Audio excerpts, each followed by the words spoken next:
Après plus d'un mois d'attente, les haters de Boruto l'acclament et les fans le diffament. Va-t-il continuer sur sa lancée? Bien sûr que oui. De toute façon, MHA est bien mieux que Boruto, mais je m'égare. 2 mois après la sortie du chapitre 2 de Boruto Double Vortex, qui est le greatest of all time of manga game, voilà qui pop le chapitre 4 de Boruto. Donc, pour voir si c'est pas de la merde, on va le décortiquer et analyser ses moindres recoins. Car n'oubliez pas, en tant qu'influenceur, mon devoir est de vous prévenir du danger radioactif qui est cette connerie là. Allez, XO. Pour commencer, la cover. Alors, je savais déjà que Ikemoto aimait bien les SDF façon punk à chien, mais là, on a vraiment atteint le sommet, quoi. Regardez-moi ce plouc sérieux. Après, un petit point pour les couleurs en arrière-plan qui sont stylées avec le petit vortex. Par contre, je vois que le chapitre se nomme Éveil. C'est sûrement un foreshadowing au fait que nos mangaka ne branlaient rien et qu'ils vont peut-être enfin se réveiller en ce 20 novembre. Il en aura fallu du temps. Du coup, on commence direct le chapitre avec le clown de service qui va voir son chien. Et en fait, dans sa tête, il lui vient un flashback où Boruto il lui avait dit « Frérot, nique ton yinche, tu vas perdre le contrôle. » Et voici que le bouffon de Konoha se dit « En quoi ce serait un danger ?» On retourne à Konoha où Boruto discute avec sa grenouille pour savoir où se trouve la plus grande menace du monde shinobi, alias Code. Et oui, la surprise! Le Rasengan Uzuiko, c'est de la branlette, enfin une vraie technique, Ireshi no Jutsu, le jutsu de son grand-père. Et là, on voit Boruto qui se pose à côté de Code et qui lui calcule même pas, mais bon, c'est Code quoi, enfin, il voulait qu'il lui fasse quoi sans déconner? Et donc au même moment, Jubi disparaît, il despawn littéralement. Et puis là, t'as le Père Noël qui apparaît. Ah non, excusez-moi, j'avais pas vu les dents. C'est bug, bien évidemment, excusez-moi. Putain, les antagonistes dans Boruto sont tellement dans le déclin. Donc on apprend que ce machin là est un Shinju, donc on est passé de ça à ça. Ouais. Il attaque Boruto, bim bim boum, Tragada, voilà, ils se battent, on s'en fout un peu. Ah, donc après il se TP sur l'autre ivrogne qui est en train de faire une crise de hydraulique ou je sais pas quoi là. Et donc comme il est sympa, bah il va débourrer Code. Et donc on apprend là que tous les abrutis chopés par les Nomu vont devenir comme ça. Bon, pas comme ça, mais plutôt comme ça, voilà, un mec stylé, enfin! Un mec chauve. Les gars, je crois qu'ils essayent de me faire croire que c'est Jigen. Mais moi, on me la met pas à l'envers. Je vais donc mener mon enquête sur ce type et je vous donnerai des nouvelles. Et je suppose également qu'il est non-binaire vu qu'il porte des talons, enfin bref. En gros, la conscience du Shinju part en crise et utilise les corps chopés par les Nomu, tout simplement. Et donc là, j'aimerais mettre un temps de pause. Le ref nous dit que grâce à Code, ils ont réussi à s'éveiller. Je répète, grâce à Code, ils ont réussi à s'éveiller.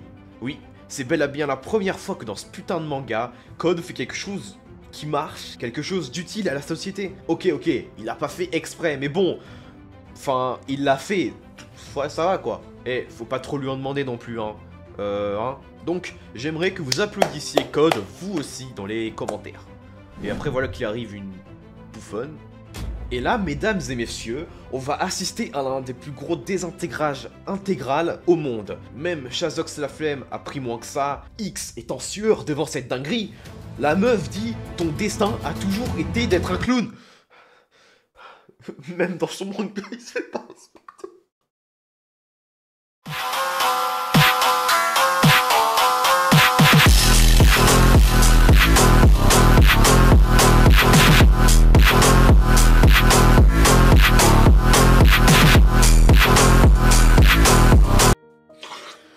J'avais raison, depuis le début, j'étais pas fou, depuis le début, c'est vrai ce que je pense sur lui, c'est avéré, c'est vraiment un mongol ce type, c'est un clown, c'est... Ok, un peu de sérieux, la grenouille dit à Boruto de partir parce que ça commence à devenir trop dangereux. Sa réaction est qu'il attaque un autre gars, mais tranquille. Eh mais regardez, c'est Madara. Non, c'est ce compte Sasuke qui s'est fait choper par un Nomu lui aussi. Et par contre, je vous avais dit que Sasuke il avait encore son Rinnegan, hein. Eh oui. Oh là là, une ref à Naruto. Chidori contre un Zengan. Je m'en fous, je m'en fous vraiment. Pourquoi cette case existe? C'est vraiment des détraqués les types. Vraiment, c'est... Waouh. Donc là, t'as le Père Noël qui attaque Boruto et l'autre qui lui jette une pierre. Et Boruto se fait battre. Hein, entends-moi ta sale gueule, espèce de sale chien. Eh, ça t'apprendra. De toute façon, tu le mérites. Essaie d'appeler Code, c'est trop tard. Et attends, Boruto a essayé d'appeler Code à l'aide.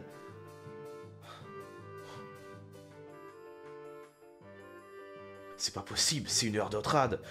Chef de trad, vous avez branlé quoi là, sans déconner? Non mais c'est le pompon, peu importe la situation, tu n'appelles pas code à l'aide. Ça ne peut qu'empirer la situation. Tu peux pas faire ça. D'ailleurs, il refuse d'aller aider Boruto. On se demande pourquoi, parce qu'en plus, il a clairement le niveau pour se débarrasser de son Shinju. En fait, je pense qu'il veut prendre sa retraite. Il a fait tout ce qu'il rêvait de faire. Il a mis à mal le monde Shinobi, etc., etc. En fait, il voit en le Shinju des vacances au bord de la mer. C'est-à-dire que maintenant, eux vont réellement s'occuper des Shinobi et lui, il va être tranquille. Voilà.